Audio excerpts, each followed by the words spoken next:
I'm Christer Mattson. I'm the director of the Segerstedt Institute at University of Gothenburg.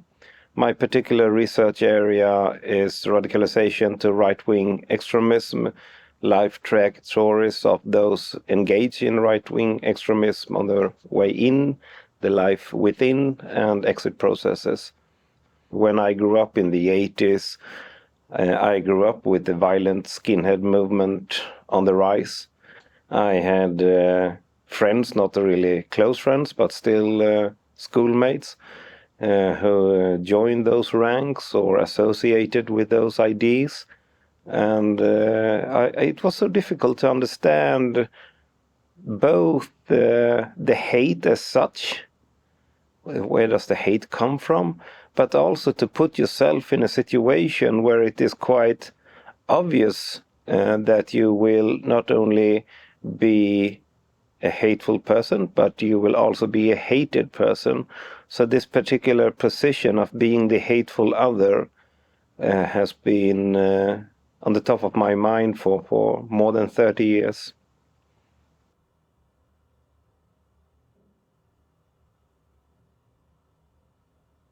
As a researcher, I'm not interested in what stands out, but what is routine, what is normal. I wouldn't say that radicalization into extremism from a social psychological point of view is something that is very deviant. The outcome is deviant, but the process is not that deviant, really. We are all formed by confrontations. When we are making our own identity, particularly toward our parents, we are prone to defend ourselves, to defend who we are. And in those conflicts, it is very likely that we will go out of line and say things that we do not mean. We have all done it. We will all do it again. And we can all recognize the feeling when I say something that I really don't mean, but I say it anyway because I am so upset now and I know it will backfire, but I say it anyway. So this is micro-radicalization. So if you're not able afterward to back down from that situation, to say, look, I went out of line, I'm really sorry, I don't mean what I said. If the other part say, okay, I'm also sorry, I understand that I contributed to you being upset, then you will solve the situation. If you live in a marriage where you're not able to reach to this point, that will be radicalization to divorce.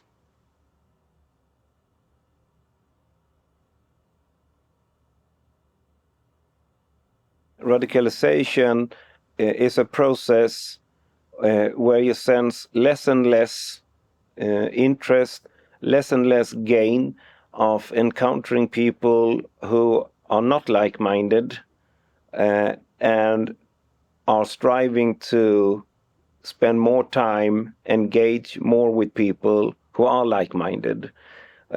This is what sometimes is called cognitive radicalization. You will spend more time on internet forum, social media platforms that will sustain your worldview, and you will close yourself to people who disagree with you. Cognitive radicalization is not automatically followed by behavior radicalization. Behavior radicalization has its own path.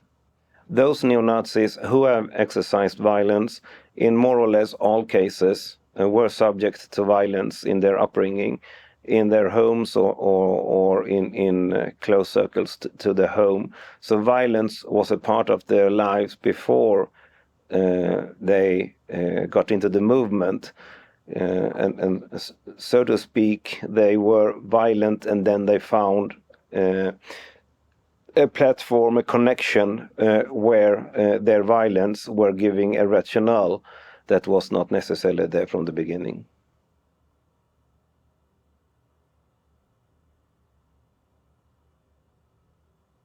And I would say after all my years of studies that most of those I have encountered, they were not radicalized into hate. They were born right into it. It was already there in their families, in their upbringing.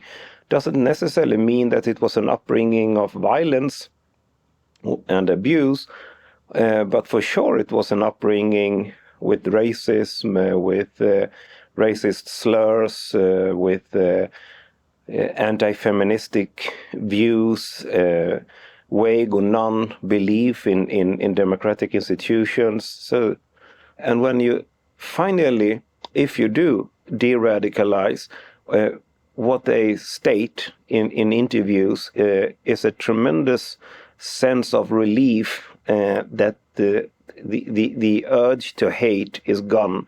So hate is really a powerful part of this process, but it was always there in their lives from the beginning, usually anyway.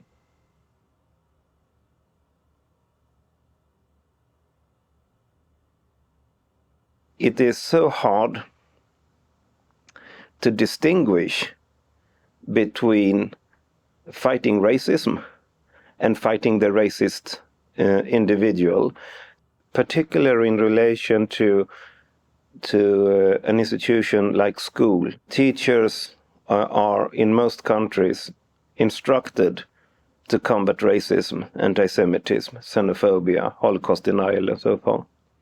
By being raised in a racist family, you don't become a racist.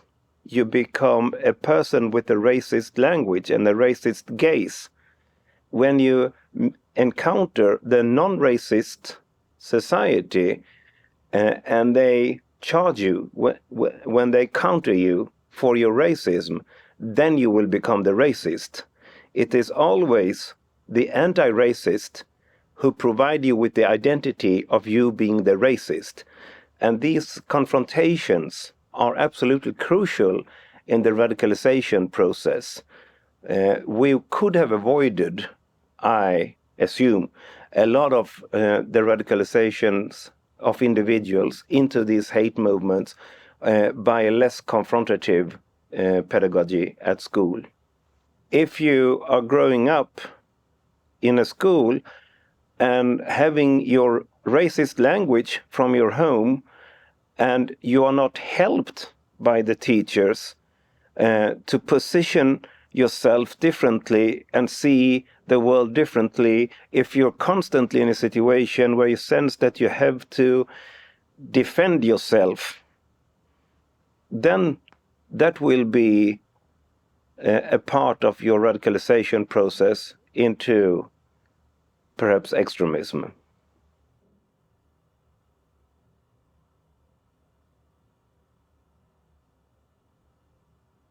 First of all, avoid to contribute to radicalization.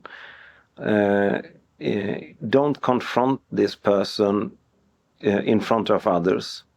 If you confront someone, you put that person in a situation where they instantly, just like you and me, will defend themselves. And when we defend ourselves, we become what they accuse us of being. The best thing teachers could do is not to contribute to the problem. If you have the time and the engagement, find arenas where you can talk to this student alone. Show interest and engagement if you really feel it. If you don't feel it, it's very likely that you will be revealed as a fraud. Spend time talking to this student about limited things that you think is in your role and your capacity. If your student is homophobic, talk about that, but not in front of class. Ask them afterward, say that I have noticed that you always become so upset when we talk about these questions, and I don't want to talk about it with you right now. I want you to feel comfortable in my classroom. I don't want anyone to shout at you when you say things they don't find okay. I don't want you either to shout out things that upset people. So I would like to talk to you what it is that makes you so upset. So if it is okay that you think about it until tomorrow or next week, and we talk again, because what we need as human beings to reflect is time. If I push on it, if I'm upset with you and I say, why did you do this? You will immediately come up with something that is a part of an argument. Well, it was not my fault, it was... and you will lay it outside yourself. But if it is calm and you say, why do you get so upset? I understand that you get upset, and I don't want you to feel upset. I want you to feel comfortable. Can you think about it? What is upsetting? Take a day, take a week to think about it, and we talk again. And the process is not in the conversation, but in the reflection between the conversations. It is not what is happening in the dialogue. It is what happens when the dialogue continues.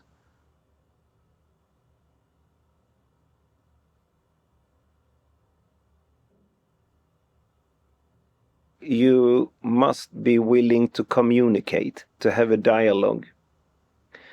And a dialogue always starts with the premises that you have to accept that you can be wrong. If the outset is, look guys, your values, your norms are incorrect, now I will tell you why. It's a debate. It is not that I thought that they should convince me to become a neo-Nazi, but there is something going on here that I simply do not understand, and I'm open for you to enlighten me. So this in each and every time, as a teacher many years ago, or as a researcher today, each and every time I go into an interview or ethnographic study or whatever I do, I always enter it with the outset, there's something going on here that I do not understand. I have to listen. I have to keep my mouth shut and listen. And it is very time consuming. The immediate response will be that they don't trust you. And they have good reasons not to trust you. All their previous experiences is about people trying to convince them. So it takes time to gain this trust.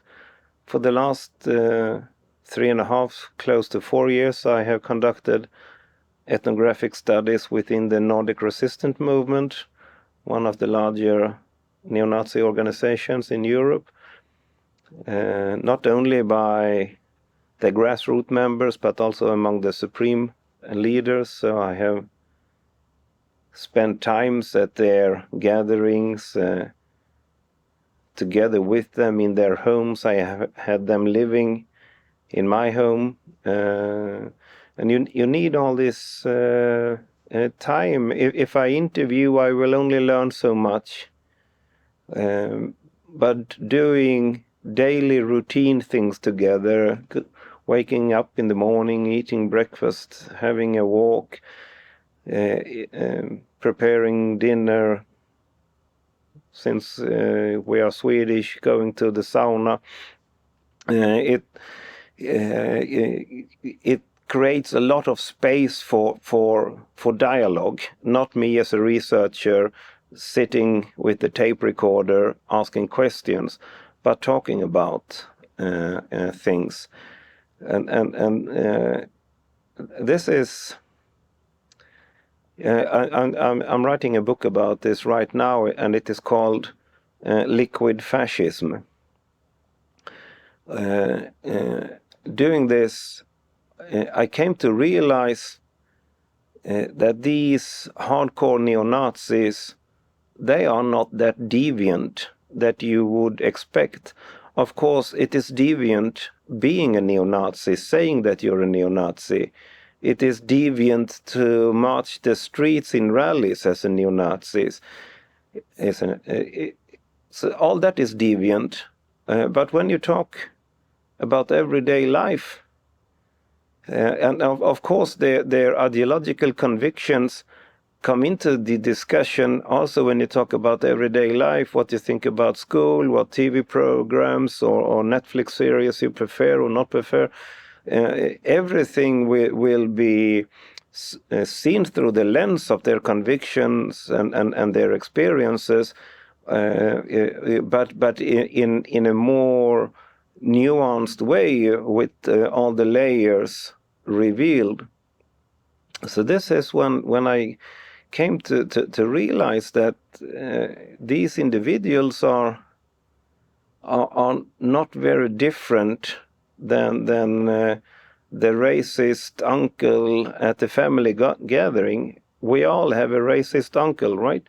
That we have to deal with one way or the other when we have family gatherings. So when we were standing there peeling onions, preparing dinner, I asked one of them, a very superior ranking leader, I asked him, what is really the difference between you and other, I know that you don't like the term, I said, but what is the difference between you and other right-wing extremists? And he's usually in an interview he would have said, I don't like that word. I will not answer that question because I don't subject to that term. I said, okay, I understand what you mean, he said. You mean Swedish Democratic Party or similar party, Alternativ für Deutschland parties. You mean, what is the difference between us and Alternativ für Deutschland? Yes, sort of. And I said, well, first of all, as you know, we see them as traitors. Once they were a part of the white supremacy movement, and now they are no longer, so we see them as traitors. But beside that, it is really only three things that distinguish them from us. First of all, we dare to talk about Jewish power, where other people talk about globalists or culture Marxists or liberals. We dare to say what is really the problem, the Jews. Then he said, the second thing is that we dare to talk about biological races, where other people talk about ethnicity or culture. We say, what is the problem? The problem is that we are different races close to different species. And the third thing is that we dare to deny the Holocaust. So this is the difference. And I think that it's a correct description. A movement like the Nordic Resistance Movement is a consistent movement. You can see it. It is there. They have membership. They hand out flyers. They march in the street. You can apply for membership. It is consistent. But the ideas that surrounds these movements, it's not consistent. The ideas that are central to this discourse, I would refer to as liquid fascism.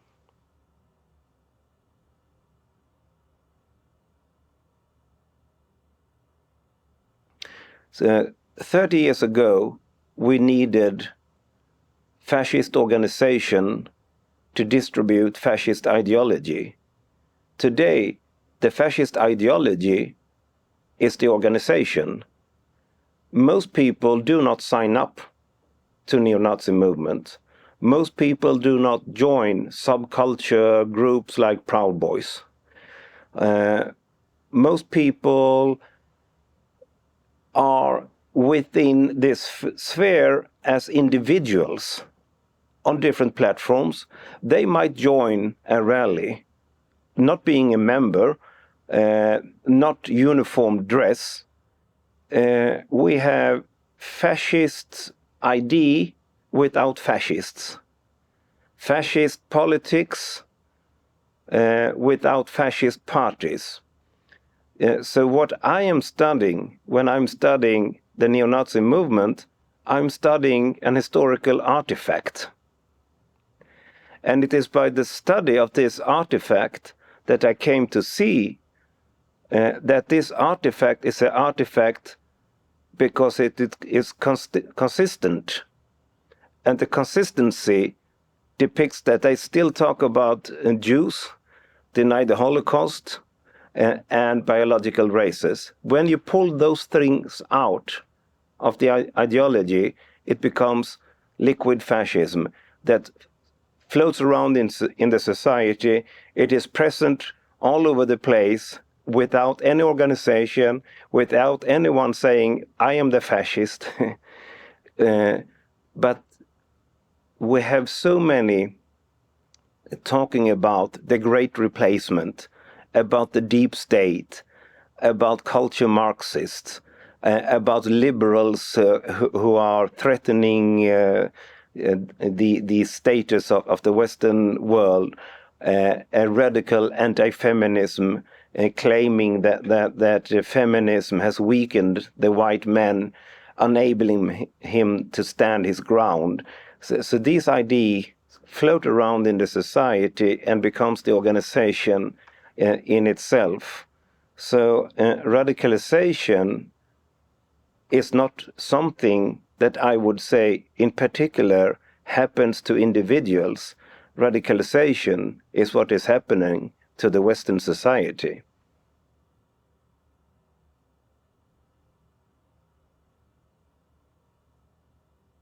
The liquid fascism is not a national idea. It is an idea of whiteness. And I would also add to that this liquidity, this fluidity that I'm talking about, has enabled a shift of gaze from what we often talk about as implicit whiteness to explicit whiteness. The white privilege that was always embedded in the implicit whiteness now becomes articulated. Yes, white people dominate the world. Yes, we should continue to dominate the world because we are better, we deserve it, we earn it, and we are also under threat. So it was always a continuum between implicit and explicit whiteness. But I would say that the radicalization of the society is pushing the implicit whiteness into being an outspoken demand for white supremacists.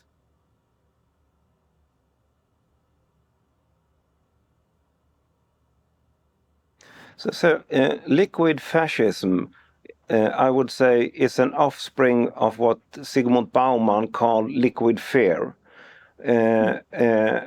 We live in a late modern society. Bauman used often the term liquid modernity.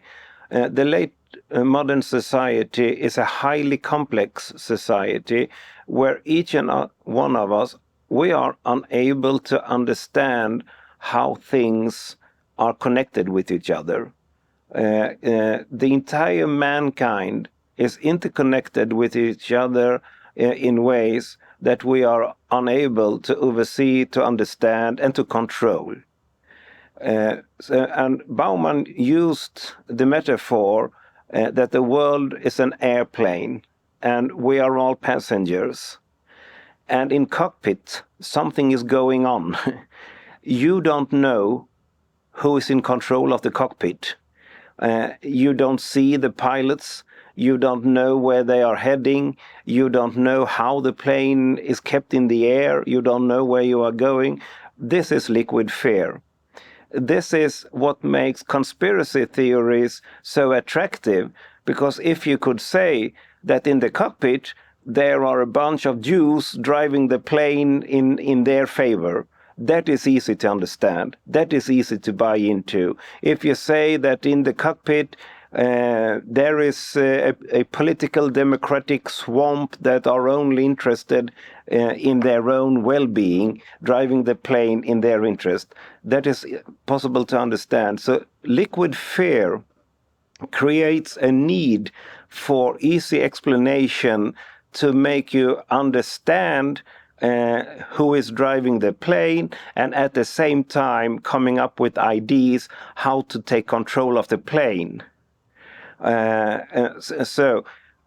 Sometimes it is said that we have a mainstreaming of right-wing extremist ideas, or a mainstreaming of fascist idea. I would argue against that.